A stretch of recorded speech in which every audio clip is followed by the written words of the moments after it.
Good morning, everybody. So you've all traveled many, many miles heading west, which means that you all probably woke up this morning at about 3 a.m., bright and ready to start the day. And at about 7 o'clock tonight, your eyes will start to close and your heads will start to droop. And that'll go on. It'll gradually get better. And about a week from now, you'll start to be waking up at 7 in the morning and ready to go to bed at 10 o'clock at night. And by the time you're ready to go home, you'll be accustomed to life in the Eastern Standard Time Zone. So welcome to the United States. Welcome to Northern Virginia. Welcome to the Washington, D.C. area, where so many exciting things in the world of American public officials go on. How many of you, please show me with a raising of your hands, how many of you have paid attention to political events in the United States in recent weeks? Okay, so a few hands are up, mostly on this side. What's going on this side of the room over here? So you know that we've had our own political discussions, political confrontations over the past few weeks, and of course, probably very close to affecting the conduct of this course if the government hadn't chosen to allow government to open up again and all the officials that run the different programs to begin doing their jobs once again. So we're happy that our political side was able to get its work done, to come to some level of an agreement that hopefully helps move things forward, but even more important, allows you all to be here with us today. And again, welcome. And it's a pleasure to have all of you with us today. On behalf of the Chairman of the Joint Chiefs and of the Joint Staff in our Pentagon, do they get to visit the Pentagon while they're here? No, Pentagon's coming here. Oh, Pentagon's coming here. Very good. It's hard to get 60 people into All right. Well, welcome, and I hope you enjoy your stay here. I hope that you have the opportunity, in addition to your trip to Gettysburg, Pennsylvania, to get out and see some of the sites in the area. I think I have in some ways, an easy task this morning, but in some ways a very difficult task, because I'm talking to a very diverse group of mid-career, relatively speaking, public officials, both civilian and uniformed, about leadership, specifically about ethical leadership. I'm going to present that to you. I'm going to walk you through it slowly because I'm the first speaker, and just maybe touch on a few core elements and hopefully set the stage to challenge you for a broader, deeper discussion as you go through the plenary sessions that have been set up, the discussion groups, and the exercises that are going to follow as the next 3 weeks commence, and hopefully challenge you to really look at what ethical leadership means, not only to you personally, but in the cultural, political, and possibly even religious contexts of the world in which you live, the complex parts of Africa in which you live, and take that forward. First of all, I'd like to touch on just a basic definition. And a little bit, let me go back in my own time. I've been a soldier now for 34 years. My military training began as a cadet at West Point in 1975, so almost 40 years ago that I began the path that led me to where I'm at today. And I went back, one of my first props that I'm going to use today in our discussion is a little booklet that was handed to me the day that I arrived at West Point in July 1975. It's called Bugle Notes, and it was a traditional document, traditional book given out to every new cadet that arrived at the academy. And new cadets are called plebes in their first year, from the word plebeian that I think many of you are familiar with. So this was called the Plebe Bible. It had every ounce of information or of data that a new cadet would require in order to survive his first year at the academy. It told you how many times, if you're familiar with American football, how many times the U.S. Military Academy had defeated the Naval Academy in football over the century that the two had been playing football against each other. It told us how many gallons of water flowed over the reservoir dam at West Point that provided the water to the academy, how many lights were in one of our academic buildings. Odd, strange bits of information, but very important in the context of the world we lived in. But even more important, it gave us a definition. And it said that, if I can find it in my notes very quickly, it gave us a definition of leadership. That leadership development is a total process which begins with the initial selection of young men. At that time it was only men, and now it's women as well. So which begins with the initial selection of young men who have demonstrated a potential for leadership, which continues throughout a military career. And it's based on several factors: knowledge, skills, attitudes, and values, all of which can be taught, but all of which obviously are affected by a wider world around us. Knowledge, skills, attitudes, and values. And I'll touch on those quite a bit as I go through my discussion this morning. So that was almost 40 years ago. Yesterday in preparing for this, or over the weekend in preparing for my discussion this morning, I used a more modern version of research, and I went on Wikipedia, and I looked up ethical leadership in Wikipedia, and I was struck by an interesting definition there, especially in today's worldwide as well as U.S.-centric, I suppose, debates that go on. In Wikipedia it says, traditionally, the view of leadership has been that the main goal of leaders is to increase production and profits. So that's sort of a business model of ethical leadership.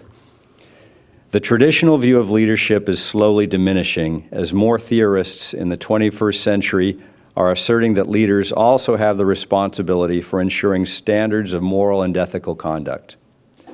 Good leadership refers not only to competence, but to ethics and transforming people as well. That really strikes me in an important place as a senior leader. One of the things that I've really begun to understand since the day that I became a general officer is the effect that my actions, that my statements, and that the perception I create around me, how that influences wider and wider circles of people, both those who immediately work for me and on my staff, as well as those who sit farther and farther away, who look through their own filters at the statements I make and the actions I take. And I really take that part to heart when it talks about good leadership referring not only to competence, but to ethics and transforming people. In the academic world, it notes that ethical behavior, in its simplest terms, is knowing and doing what is right. The difficulty is defining what is right.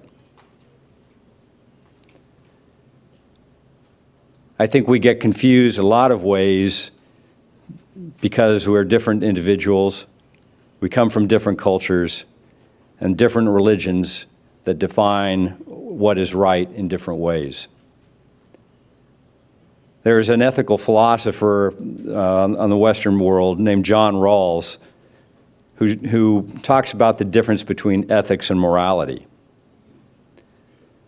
In most comprehensive moral systems, such as religions, they cover not only our behavior, but issues such as humanity's place in the world. Ethical leadership, on the other hand, fits into a less comprehensive system of behavior, which covers political, social, or economic spheres.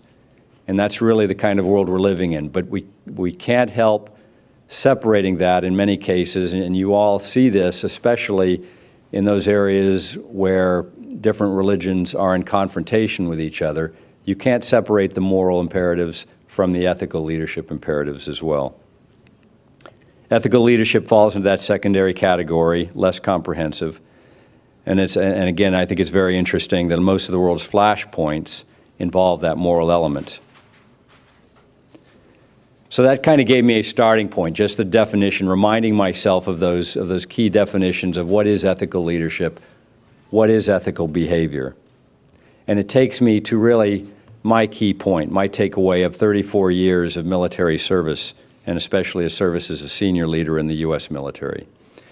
It's the ethical behavior of our leaders at the top of the institution that sets the example for others to admire and use as a model for their own behavior. And that gets into that idea of transforming people.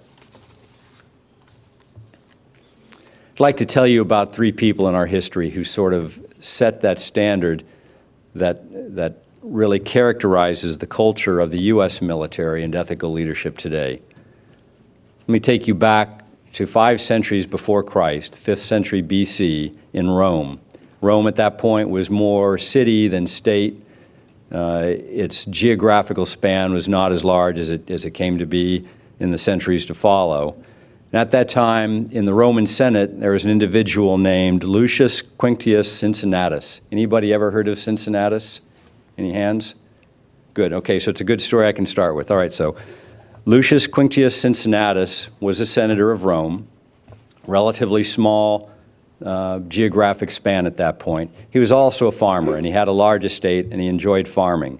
He had retired to his farm, but Rome came upon a time of battle with one of the neighboring tribes, and because of Cincinnatus' reputation as a fighter, he was called out of retirement and put in charge of the Roman military.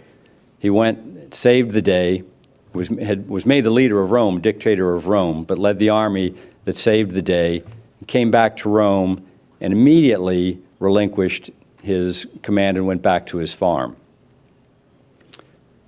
Time passed, and another scandal erupts in the city of Rome. Not a war this time, but in this case, another Roman official who wants to take over the government. The Senate turns to Cincinnatus one more time and gives him dictatorial powers and brings him back to Rome. Within days, he solved this problem. The person who's going to take over Rome is executed in this case. And Cincinnatus, the very next day, relinquishes his dictatorial powers and returns to his farm. He set a standard at that point within his own lifetime of twice being given total dictatorial powers over Rome and yet relinquishing those as soon as the job was done.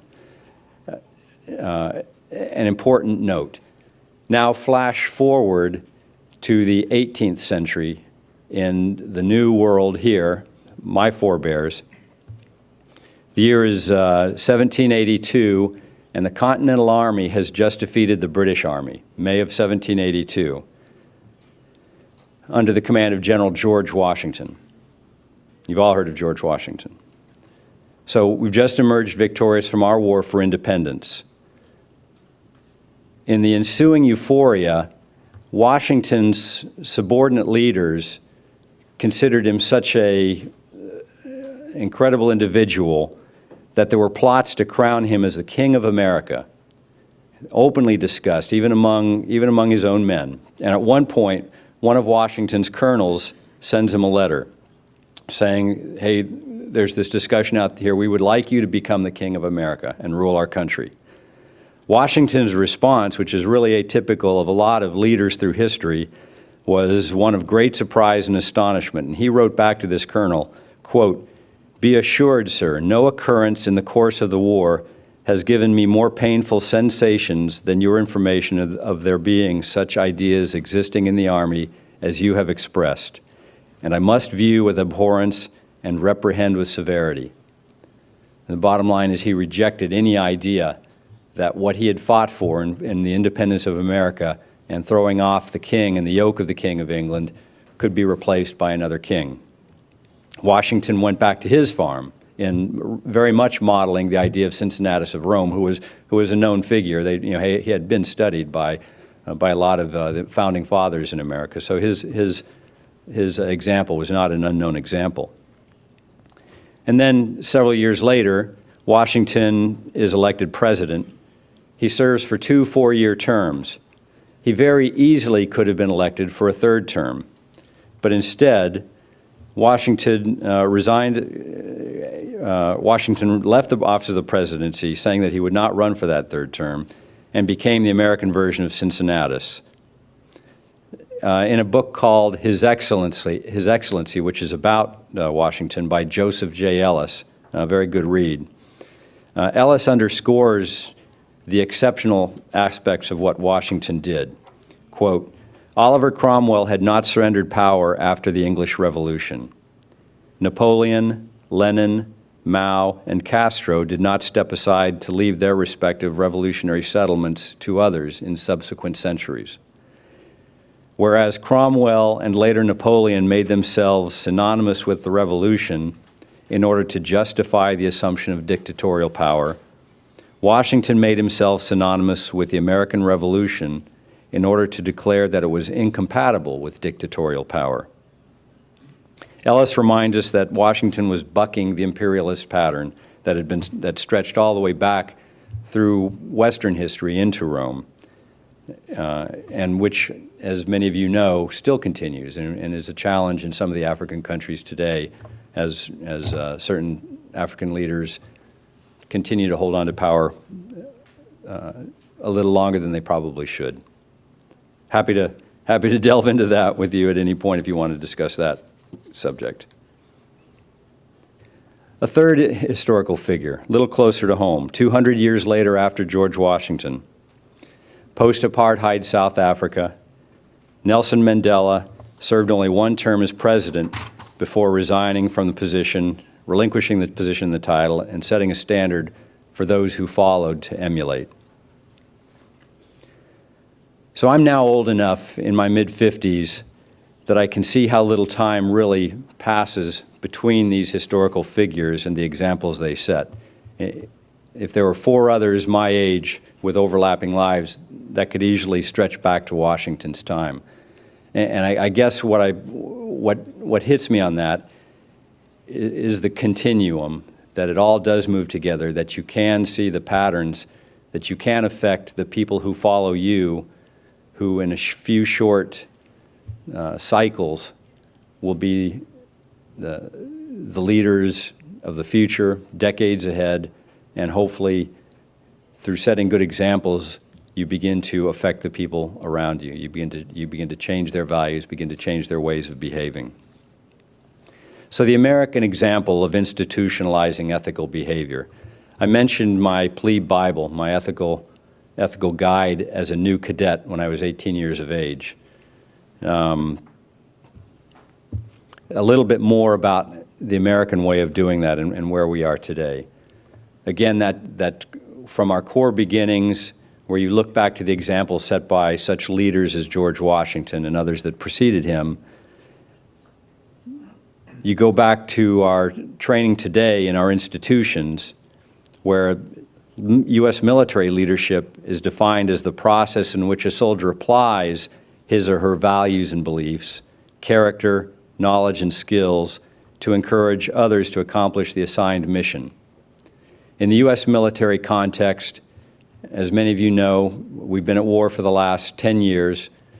We've fought wars several times during the 20th century all over the world, as several of your countries have participated in as well. So often, accomplishing that assigned mission does mean potentially asking the individuals who work for you, the subordinates, the young 18-year-old men and women, to be willing to sacrifice their own lives for something that you've got to convey to them. You've got to make that purpose to them as that young officer. So it's applying your values and your beliefs, your knowledge and your skills to sometimes achieve those very difficult tasks. Our leader training resides on three foundations, as I mentioned: training and education, expectations and standards, values and ethics. And leaders are expected to be role models. They're expected to be responsible for the ethical development of subordinates, and they're expected to avoid creating ethical dilemmas for subordinates. Don't put your subordinates in a position where they've got to make those difficult ethical decisions. But really what it all boils down to, I think for all of us, is it's what you do when no one is watching.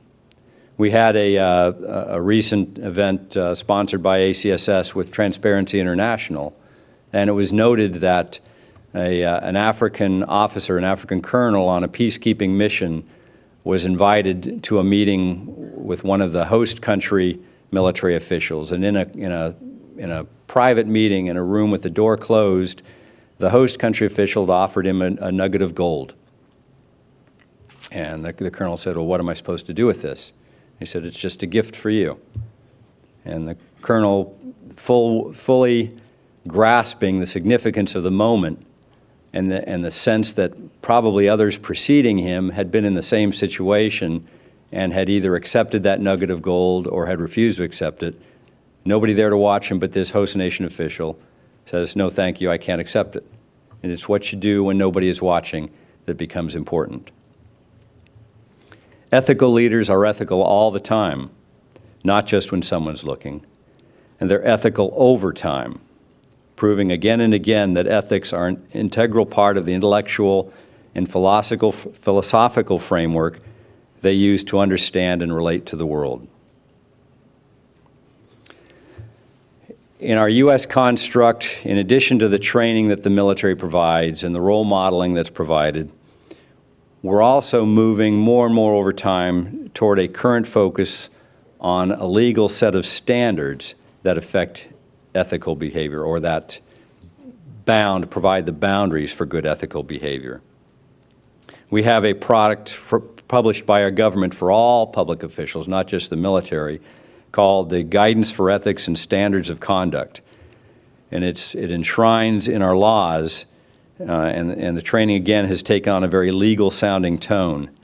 There are 14 key themes, and I'm not going to talk about all 14 key themes of good legal, ethical, or standards of conduct, but I will highlight a couple of those, 3 of them primarily, that I think are really important.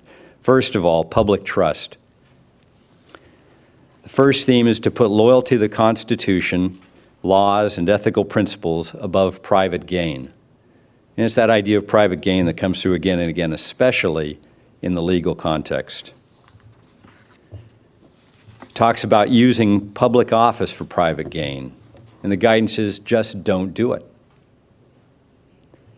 And then the last one, as a senior leader, and as a leader of any type, when you have subordinates who look at you, who use you as a role model, who emulate your behavior, whatever those circles are, it's the appearance.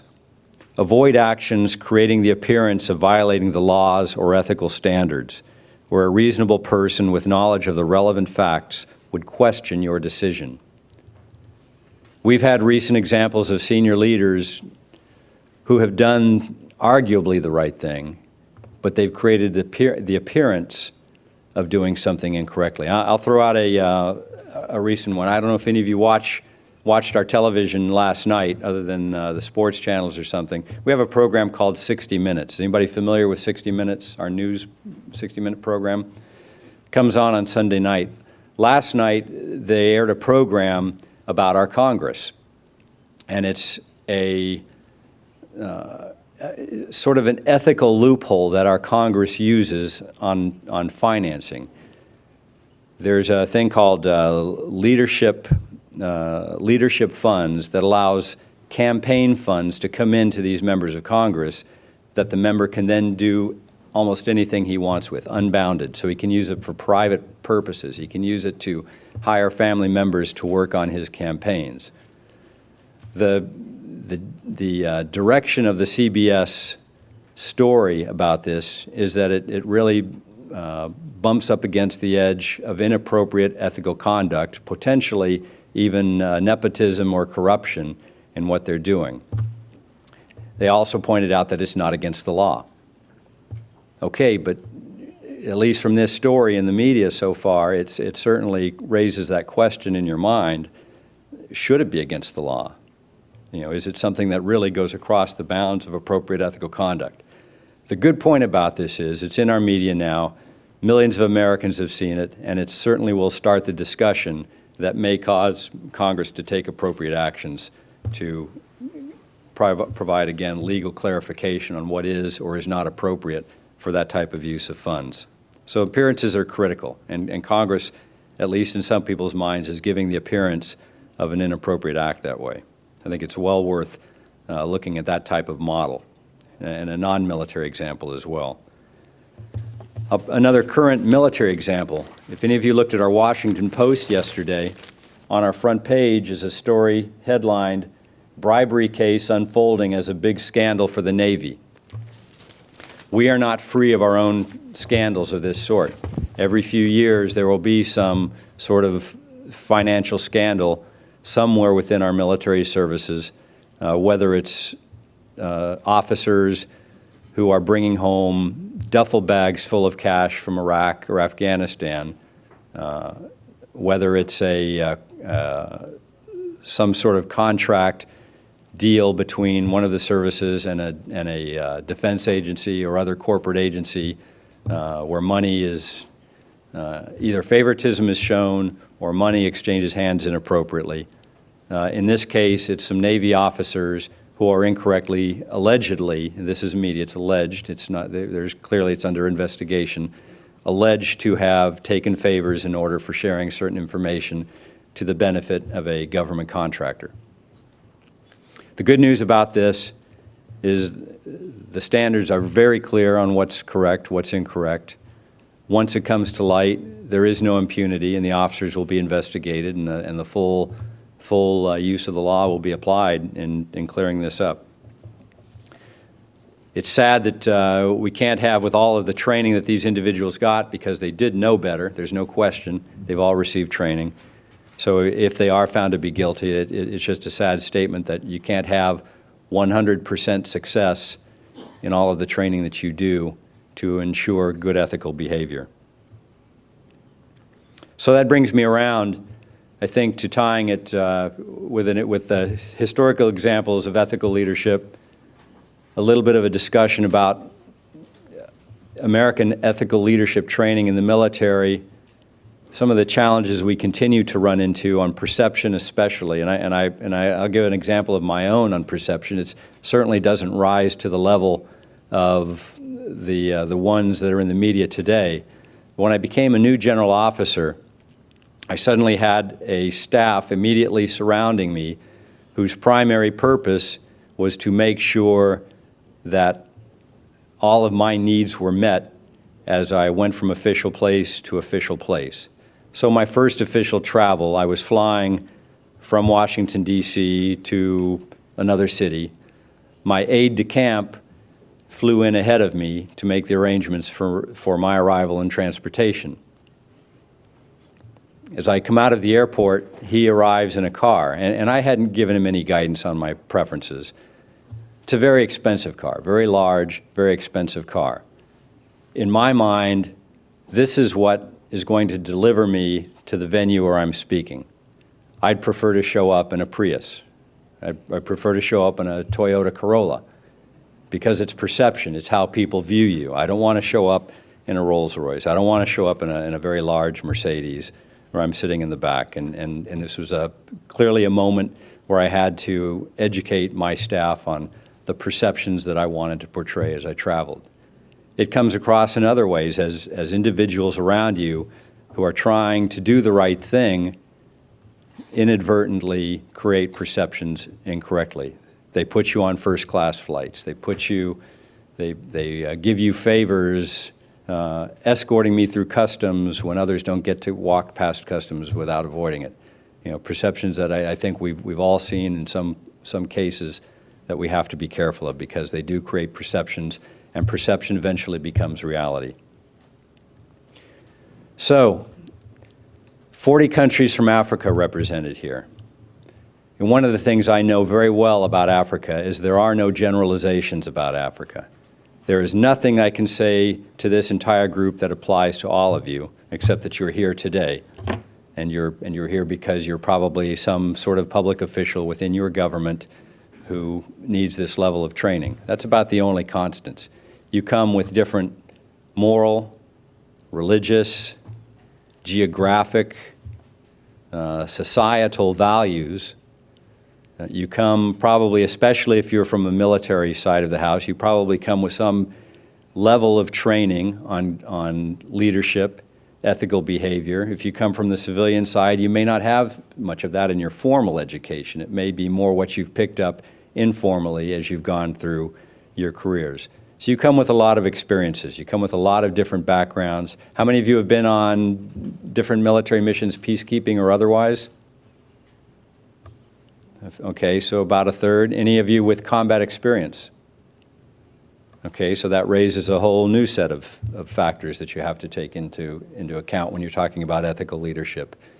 Africa has its share of current issues, whether it's Nigeria, Central African Republic, Somalia, Mali, Libya, Tunisia, Egypt. There are a variety of issues, I think, that could provide food for discussion this week and really challenge you to get at some of those, what is good ethical leadership in this context? How do you balance the different versions of morality, different religious views of morality and the way the world ought to be versus good ethical leadership? I think you should delve into some of those. How do you motivate people who are working for you who may not be from the same cultural, religious, moral, ethical sphere that you are? How do you adjust your own thinking in order to be able to be an effective ethical leader and set an example that they will emulate? So lots of interesting challenges that you can discuss, and I hope you're all very frank. I hope you're all able to lay these on the table without having to put your own personal shields up a little bit. Let the shields down and have some good discussions this week.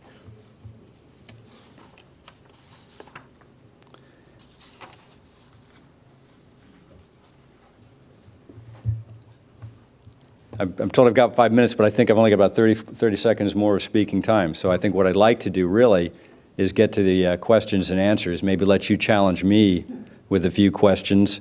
Happy to get into my own background as much as you want to, and happy to delve into broader questions. And again, my experience with Africa, I will make the point that you're sitting certainly in the room with some of America's smartest Africanists. I don't think I'm one of them. I've had 5 years of experience working with Africa. The interesting statement there is, as one of the American military's senior leaders, I am one of the most experienced. So a point that I make frequently is we're like a new entrant to World Cup soccer. We have a shallow bench. We don't have a lot of experience. We'll get better over time. It'll take us a generation to build the military senior leaders who have the extensive experience, the extensive knowledge, and extensive travel to really begin to get some grasp of the complexities of a continent that's 3 times as large as our own, with 54 countries, 54 arguably different economic systems, et cetera, as you all know.